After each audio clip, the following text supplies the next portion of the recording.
अस्सलाम वालेकुम। Statistical mechanics के न्यू लेक्चर में सभी दोस्तों को वेलकम करते हैं। आज की इस क्लास में हम स्टैटिस्टिकल मैकेनिक्स के प्रॉपर लॉज को शुरू कर रहे हैं, जिनमें फर्स्ट लॉ है द बोस-आइंस्टाइन स्टैटिस्टिक। ये जो लॉ है किसी स्टैटिस्टिकल सिस्टम के अंदर मैक्रोस्टेट, माइक्रोस्टेट और थर्मोडाइनमिक प्रोबेबिलिटी को फाइंड आउट करने के लिए यूज़ होता है। ये एक प्रोसीजर प्रोवाइड करता है, एक मेथड प्रोवाइड करता है किसी स्टैटिस्टिकल मैकेनिक्स के अंदर मैक्रोस्टेट, माइक्रोस्टेट, थर्मोडायनामिक प्रोबेबिलिटी और एवरेज ऑक्यूपेशन नंबर के बारे में। तो इससे पहले हमने मैक्रोस्टेट, माइक्रोस्टेट और थर्मोडायनामिक प्रोबेबिलिटी निकालने का जो तरीका पढ़ा था वो जनरल सिस्टम के लिए था। लेकिन कुछ सिस्टम हमारे पास ऐसे होते हैं जिनके अंदर नंबर ऑफ़ पार्टिकल ज़्यादा होते हैं या नंबर ऑफ़ एनर्जी लेवल्स भी अगर शामिल कर लेते हैं, तो ऐसे सिस्टम के लिए हमें प्रॉपर लॉज का सहारा लेना पड़ता है। तो फर्स्ट लॉ जो है स्टैटिस्टिकल मैकेनिक्स के अंदर वो है द बोस-आइंस्टाइन स्टैटिस्टिक। तो इस लॉज के अंदर जो अहम बातें हैं वो कुछ यूँ हैं, उन्हें बयान कर लेते हैं। The Bose Einstein statistic is applied to the indistinguishable particle. ये जो लॉ है इनडिस्टिंग्विशेबल पार्टिकल के लिए एप्लीकेबल है।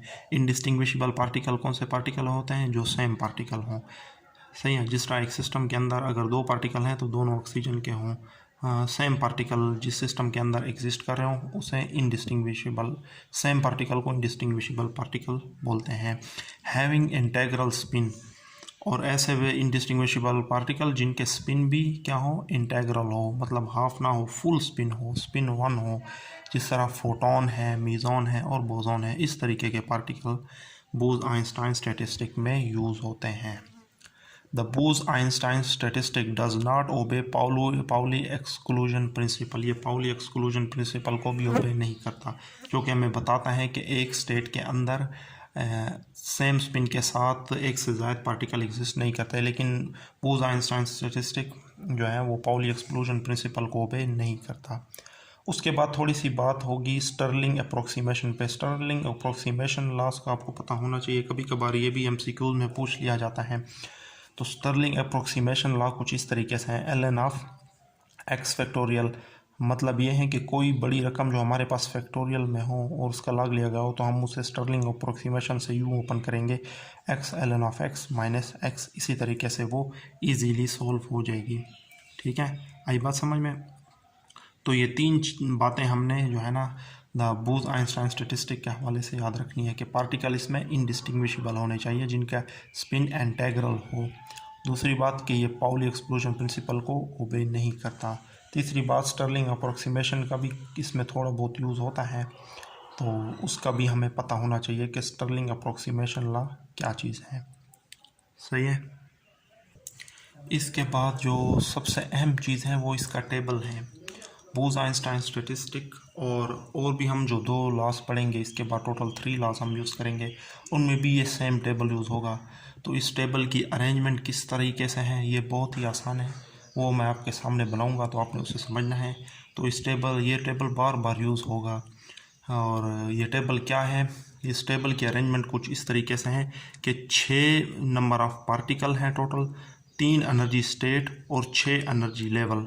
ठीक है, इनमें जो है ना पार्टिकल अरेंज करने हैं 6 एनर्जी लेवल में, जिनमें टोटल 3 स्टेट होने चाहिए और टोटल 6 पार्टिकल को इनमें इसी तरीके से अरेंज करने हैं।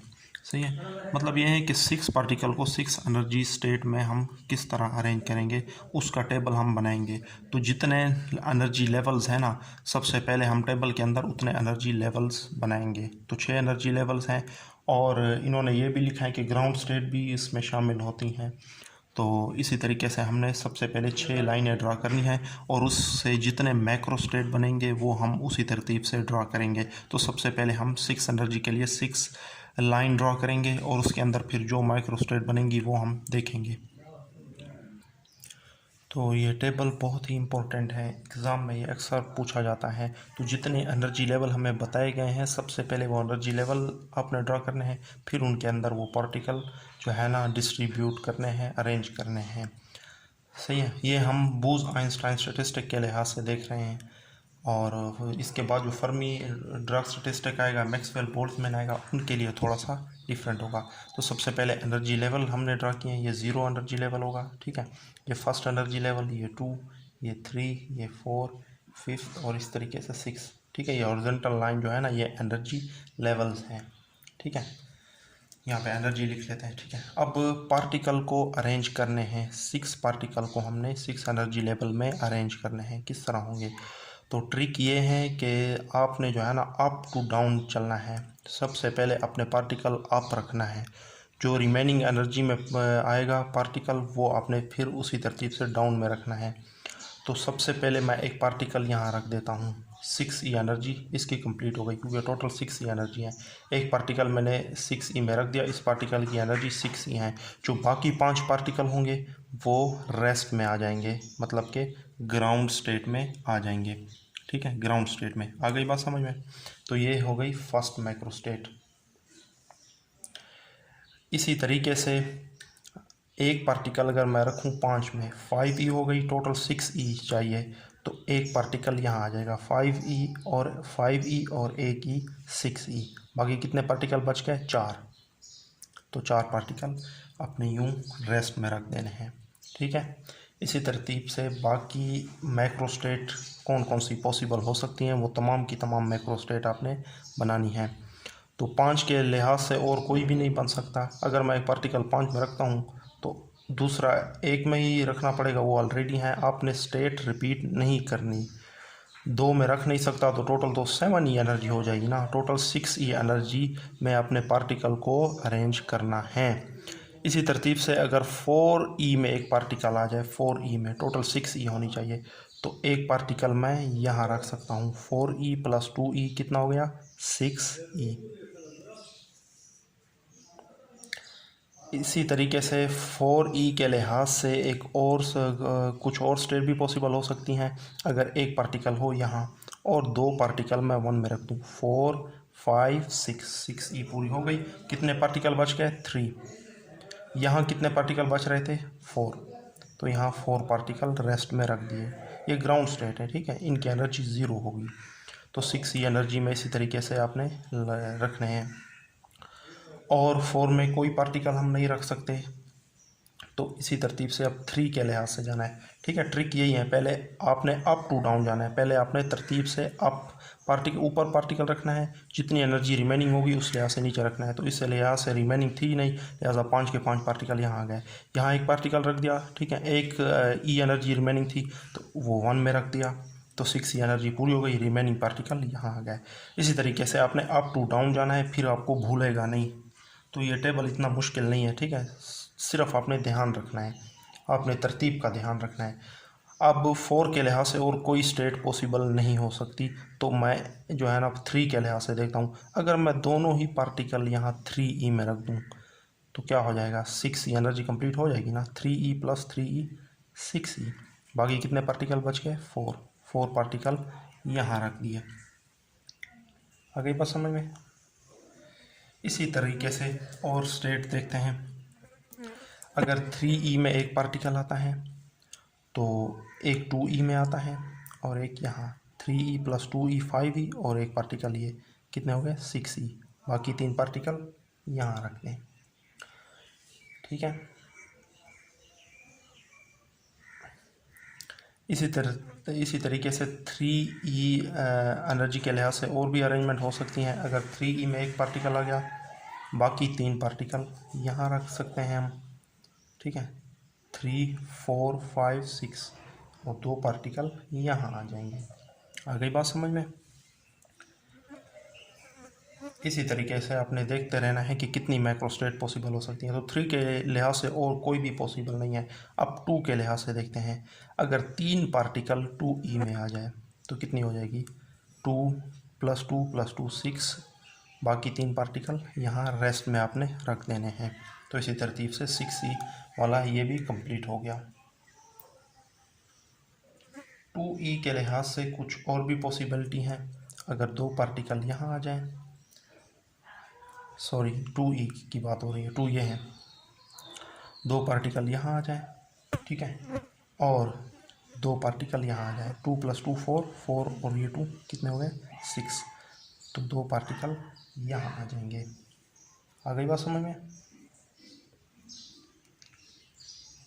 ये इस तरह। और देखते हैं 2 के लिहाज से और भी तो पॉसिबिलिटीज़ हो सकती हैं। अगर एक पार्टिकल 2 में रख दिया जाए, 2 हो गया, बाकी 4 ही एनर्जी रहती हैं, 4 पार्टिकल आप 1 में रख दें, कितनी हो गई 6 ही पूरी हो गई ना। बाकी कितने पार्टिकल बच गए, 5 तो यूज़ हो गए, एक पार्टिकल यहाँ आ जाएगा।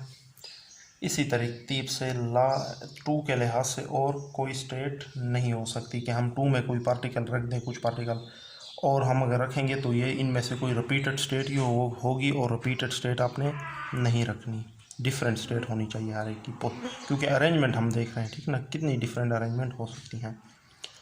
अब 1 के लिहाज से देखते हैं, 1 में यही होगा कि सारे के सारे पार्टिकल ही 1 में रखते हैं, 6 के 6, फिर ही जाके 6 ही एनर्जी होगी ना, 1 में ही सारे पार्टिकल रख दिए तब भी जाके 6 ही एनर्जी कंप्लीट होगी, तो ग्राउंड स्टेट में कोई एनर्जी नहीं आएगी। तो ये था टेबल हमारा, ठीक है। अब देखें कितने मैक्रो स्टेट को कैसे अगर रिप्रेजेंट करें तो 1 2 3 4 5 6 7 8 9 10 11 मैक्रो स्टेट बन गई।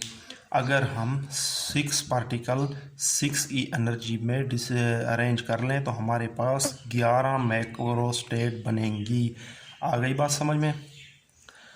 अब इसके बाद हम नेक्स्ट वीडियो में जो है ना, इन मैक्रो स्टेट से कितनी माइक्रो स्टेट बनती हैं वो हमने देखनी है। यहाँ तक आपको क्लियर होगा। अगर कोई भी आपको डाउट है तो आप कमेंट में ज़रूर पूछिए। तो टेबल बनाना इस तरीके से है, ये आसान है, एक बार अपने हाथ से आप बना लेंगे ना और इसकी अरेंजमेंट आप समझ जाएंगे, ठीक है। अप से डाउन जाना है, पहले पार्टिकल अपर लेवल में रखने हैं, उसी तरतीब से बाकी पार्टिकल रिमेनिंग लेवल में आएंगे, तो ये टेबल बनाना आपके लिए बहुत आसान हो जाएगा। तो ये बूज-आइंस्टाइन स्टैटिस्टिक का जो टेबल था वो कुछ इस तरीके से था। अब बूज-आइंस्टाइन स्टैटिस्टिक के फार्मूले को यूज़ करके हम इन मैक्रो स्टेट की माइक्रो स्टेट और थर्मोडायनामिक प्रोबेबिलिटी और ऑक्यूपेशन नंबर निकालेंगे नेक्स्ट वीडियो में। टिल देन अल्लाह हाफिज़।